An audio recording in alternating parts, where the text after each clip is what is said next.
Welcome bye dear student, स्वागत है आपका e lecture series financial management unit first के अंदर। आज जो हम लेक्चर ले रहे हैं लेक्चर नंबर 9 है और टाइटल है आपका लीज फाइनेंसिंग और हाइब्रिड फाइनेंसिंग। पार्ट फर्स्ट हम पढ़ेंगे लीज फाइनेंसिंग, जिसको हम लीजिंग भी बोलते हैं। जैसे कि आपने सुना होगा कि जब किसी मूवी की शूटिंग होती है तो किसी पैलेस पर होती है, वो पैलेस किराए पर लिया जाता है। ऐसे ही आपने देखा होगा कि जब हैवी मशीनरी इक्विपमेंट जैसे रोड बना रहे हैं, कोई कंस्ट्रक्शन का काम हो रहा है, तो वहाँ पे मशीनें किराए पर ली जाती हैं। तो वहाँ पे जो मशीनें किराए पर ली जाती हैं उसको हम क्या बोलते हैं, लीजिंग बोलते हैं। तो लीजिंग का जो कॉन्सेप्ट्स है वो एक लीजिंग एक कॉन्सेप्ट्स जो है वो एक अरेंजमेंट है financing of equipment between owner of the assets को हम लेसर बोलते हैं और the user of the assets जिसको हम लेसी बोलते हैं। यहाँ पे जो पर्सन रहता है जो असेट्स को लीज पीरियड के लिए रेंट पे लेता है, वो उसके बदले में एक फिक्स अमाउंट पे करता है, जिसको हम क्या बोलते हैं, बोलो लीज रेंटल बोलते हैं। तो लीजिंग क्या है? Leasing as a financing concept an arrangement between two party. The leasing company जिसको हम लेसर बोलते हैं एंड द यूज़र जिसको हम लेसी बोलते हैं। Whereby the former arrange to buy capital equipment, की जो लेसर है वो असेट्स को अरेंज करता है किसके लिए? For the use of the latter, की बाद वाला जो है लेसी उसके लिए, और उसके लिए for an agreed period of time, और उस टाइम के बदले में वो क्या लेता है? रेंट लेता है, जिसको हम क्या बोलते हैं, बोलो लीज रेंट बोलते हैं। तो आपको लीजिंग जो है वो समझ में आया। अब लीजिंग को हम आगे बढ़ाते हैं। यहाँ पे हम देखते हैं पार्टी जो है कॉन्ट्रैक्ट के अंदर वो कौन है। तो आप देखेंगे टू पार्टी हैं यहाँ पे, तो लेसर है और लेसी है, ठीक है ना। अब लेसर की यदि हम बात करें तो लेसर कौन हो सकता है, लेसी कौन हो सकता है? कोई इंडिविजुअल भी हो सकता है, पार्टनरशिप भी हो सकती है, joint stock company, corporation, financial institution भी हो सकता है। असेट्स की हम बात करें कि किस तरीके की नेचर ऑफ असेट्स क्या रहेगी। तो असेट्स में भी automobile, plant and machinery, equipment, land and building, factory, running business, aircraft, इसमें से कुछ भी हो सकते हैं। Ownership separate from the user. जैसे आपको थोड़ी देर पहले मैंने बताया था कि यदि किसी मूवी की शूटिंग हो रही है, किसी पैलेस पर हो रही है, तो वहाँ पे उस टाइम के लिए ओनरशिप जो रहती है वो जो लीजिंग पीरियड है वो लेसर के पास ही रहती है। लेसी तो खाली उसका क्या कर सकता है? यूज़ कर सकता है। The essence of lease financing contract is that during the lease tenure, ownership of the assets vests with the lessor. It use allow to the lessee, कि lessee को यूज़ करने के लिए देता है और उस expiry of the lease term के बाद उसको रिटर्न भी करनी होती है। फिर हम बात करेंगे टर्म ऑफ लीज। जैसा कि नेम से क्लियर है कि किसी भी असेट्स की इकोनॉमिक लाइफ होती है, जब लीज उस असेट्स की मोस्ट ऑफ लाइफ को क्या करती है? कवर करती है, तो उसको हम क्या बोलते हैं, बोलो उसको हम फाइनेंसिंग लीज बोलते हैं। यहाँ पे मैं आपको बता देता हूँ, नेक्स्ट जो अपना टॉपिक होगा लीजिंग का टाइप, तो वहाँ पे हम देखेंगे ऑपरेटिंग लीज। तो shorter than the useful life of assets है तो वो ऑपरेटिंग लीज है। और आपकी यदि असेट्स जो है उसकी मोस्ट ऑफ लाइफ जो है वो कवर हो रही है लीजिंग के अंदर, तो वो कौन सी लीज है? बोलो बच्चों, फाइनेंसिंग लीज है। The lease period may sometime stretch over the entire economic life of the assets। तो वहाँ पे हम एक पॉइंट है हमारा डिफरेंस का। लीज रेंटल हमने समझ लिया कि जो असेट्स का ओनर है, असेट्स को चाहे वो फाइनेंस पे लेके, लोन पे लेके दे रहा है, उस पर वो इंटरेस्ट पे कर रहा है, जो डेप्शन उसके असेट्स के ऊपर लग रहा है, उसके बदले में जो असेट्स को यूज़ करने के बदले में जो ले रहा है उसको हम लीज रेंटल बोलते हैं। मोड ऑफ टर्मिनेशन की यदि हम बात करें तो जो भी लीज पीरियड जैसे ही आएगा तो लेसर लेसी के बीच में जो लीज का कॉन्ट्रैक्ट है वो क्या हो सकता है? पूरा हो सकता है। तो वहाँ पे हम देखें डेफिनेट पीरियड के बाद जो है असेट्स लेसर के पास वापस आ जाती है, फिर उसको हम बढ़ा देते हैं तो वो नेक्स्ट जो है अपना एक्सटेंड टाइम है वहाँ तक वो लेसी के पास रहती है, फिर लेसर के पास वापस आ जाती है। लेसर चाहे तो उस असेट्स को लीज पीरियड के बाद सेल भी कर सकता है, थर्ड पार्टी को भी सेल कर सकता है, और वो चाहे तो लेसी को भी सेल कर सकता है। तो जो भी उनका म्यूचुअल एग्रीमेंट है उसके बेस पर असेट्स जो है टर्मिनेशन ऑफ लीज होता है। यहाँ पे थोड़ी देर पहले मैंने आपको बताया था फाइनेंस लीज और ऑपरेटिंग लीज होती है। फाइनेंस लीज की जब हम बात करते हैं तो जो फाइनेंस लीज रहती है उसके अंदर in finance lease lessor transfer to the lessee substantially all risk reward incident to the ownership of the assets, की लेसर लेसी को असेट्स की ओनरशिप जो है ट्रांसफ़र कर देता है, लेकिन उसका टाइटल जो है वो उसको ट्रांसफ़र नहीं करता। मतलब असेट्स की रिस्क रिवार्ड तो लेसी के पास आ जाता है, लेकिन असेट्स की जो ओनरशिप है वो लेसर के पास ही रहती है। थोड़ी देर पहले मैंने आपको ये बताया था कि फाइनेंस लीज जो होती है आपकी उस मोस्ट ऑफ असेट्स की लाइफ पीरियड के लिए रहती है और ये नॉन कैंसिलेबल लीज होती है, वो पॉइंट भी यहाँ पे आ गया है।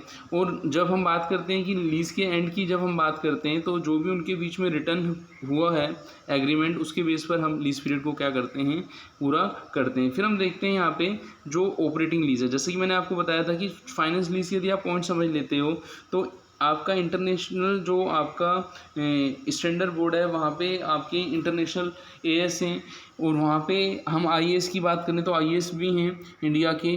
तो आईएएस जो 17 है वो बता रहा है कि लीज जो है, जो फाइनेंस लीज नहीं है वो क्या कहलाएगी, ऑपरेटिंग लीज कहलाएगी। जैसे एक छोटा सा एग्जांपल मैं आपको देता हूँ। यदि हम फाइनेंस लीज की हम बात करें तो यहाँ पे 3 पॉइंट थे कि असेट्स की जो ओनरशिप है, ownership of equipment is transfer to the lease by the end of the lease terms, की जो ओनरशिप है वो ओनर के पास ही रहेगी। इसके अलावा हमने देखा था कि जो असेट्स रहती है वो उस प्राइस पर दी जाती है, किसको बोलो, लेसी को दी जाती है, जो उसकी lower than fair market value है, और असेट्स की मोस्ट ऑफ लाइफ को जो है वो कवर करती है लीज पीरियड जो है। और present value of minimum lease payment जो रहता है वो ग्रेटर देन रहता है किसके, या इक्वल टू रहता है fair market value of assets के, तो वो फाइनेंस लीज है। और यदि ये चीज़ें नहीं है तो वो ऑपरेटिंग लीज होगी, जिसको हम सेकंड वाली बोलेंगे। ऐसे सेल्स एंड लीज बैक क्या होता है, जैसे कि आपने देखा हो कुछ लोग क्या रहते हैं, असेट्स के अंदर पैसा लगा के उसको किसी मैन्युफैक्चरर से ख़रीद के उसी को दे देते हैं कि आप उसको किराए पर दे दो, और वो उस पर रेंटल इनकम को क्या करते हैं, अर्न करना चाहते हैं। तो sales and lease back transaction कहलाता है। इसके अलावा डायरेक्ट लीज होती है जिसके अंदर लेसी होता है, ओनर ऑफ द असेट्स होता है, ठीक है ना, तो वो आपकी डायरेक्ट लीज कहलाती है। तो वैसे हम हमारे जो ऑपरेटिंग और फाइनेंशियल लीज के बारे में ही हमसे एग्जाम में जो है पूछा जाएगा कि ऑपरेटिंग और फाइनेंशियल लीज है क्या, और लीज एग्रीमेंट क्या क्या होते हैं। अब हम समझेंगे कि लीज के अलावा अपने सिलेबस में एक टॉपिक है हाइब्रिड फाइनेंसिंग। जैसा कि नेम से क्लियर है, हाइब्रिड फाइनेंसिंग क्या होता है। हाइब्रिड फाइनेंसिंग आप देखेंगे, हाइब्रिड फाइनेंसिंग ये होता है कि जब आप एक से ज़्यादा अल्टरनेटिव को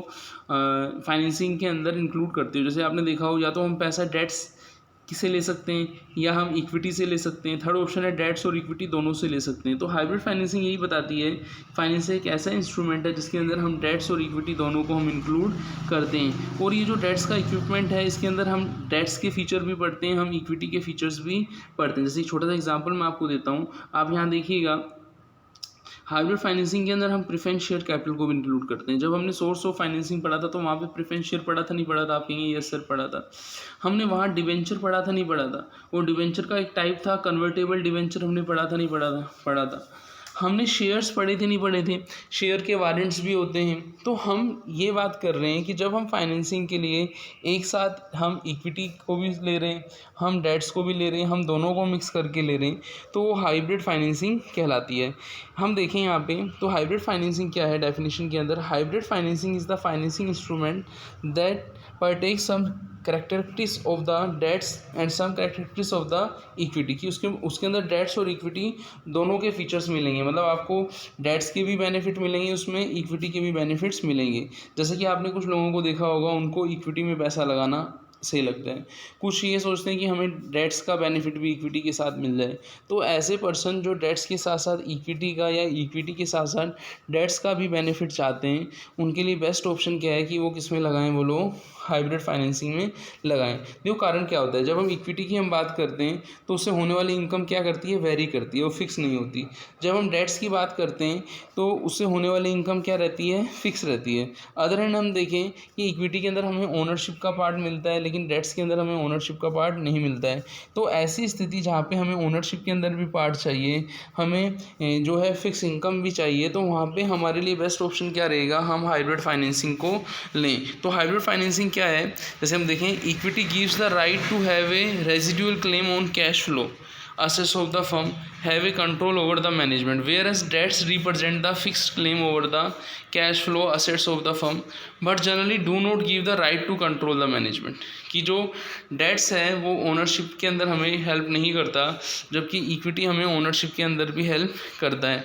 तो हाइब्रिड फाइनेंसिंग एक ऐसा ऑप्शन है जहाँ पे हम डेट्स का बेनिफिट भी ले सकते हैं और जहाँ हम इक्विटी का बेनिफिट्स भी ले सकते हैं। तो यहाँ पे हम देखें तो हम important form of hybrid financing के अंदर प्रेफरेंस कैपिटल को पढ़ते हैं, हम कन्वर्टेबल डिवेंचर्स को पढ़ते हैं, हम वारंट्स को पढ़ते हैं, हम ऑप्शंस को पढ़ते हैं।